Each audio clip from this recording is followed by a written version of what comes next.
Many years ago, somebody asked me if I was going to do a TV series, what would I like it to be?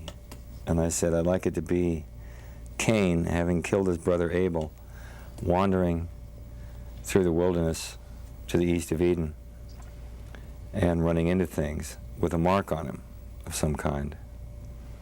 It's the Bible, right? And the guy said, I'm talking about a commercial television series. I said, so am I. And then, kind of miraculously, because I can't say it was connected really. The people weren't connected, but what I had asked for came to me. And I think the name Cain is there because,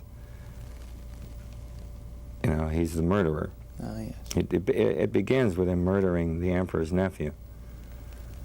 Defending his teacher. Well, he's not defending him because the teacher's already been killed. He's revenging him, which is one thing he was not supposed to do. He's violating his teaching by doing that. And sort of the rest of the series, he's trying to make up for that, for the fact that he violated his teaching and did something that was absolutely wrong. Was that Kung Fu series, in a sense, Sacrificial Lamb? I've noticed that it moved all over the primetime schedule. It opened up on a Saturday night. The next year it was on Thursday night. You were against shows like... Well, it's not really... Actually, it was on a Thursday night in the beginning. And then it began to move in the third year. And it wasn't exactly a sacrificial lamb. It was...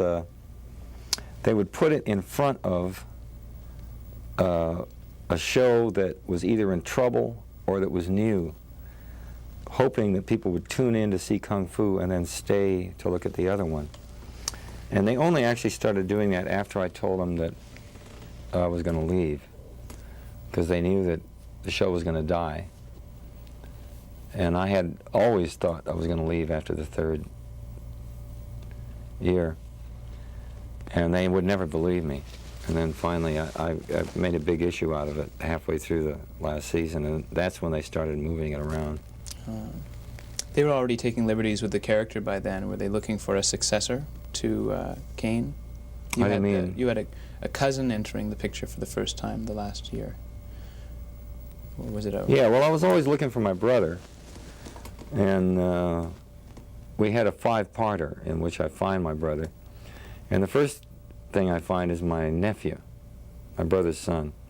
And he leads me to my brother. But no, I don't think they were looking for a successor. I think they knew the thing was a dead issue.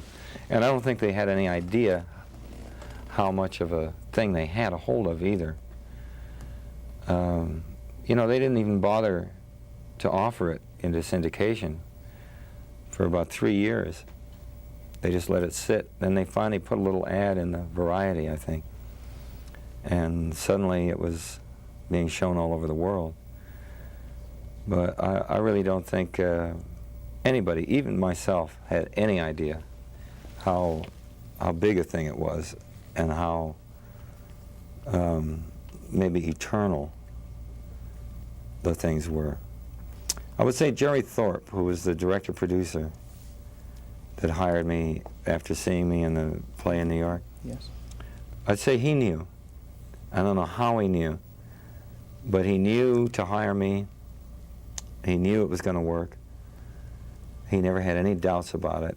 And he would stand up to the network. They'd tell him they want to change it around somehow.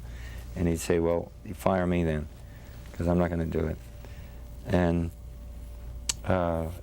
exhibited an enormous amount of courage. Hiring me was very courageous, because I was not very popular in the industry. And for all he knew, I was going to be a lot of trouble.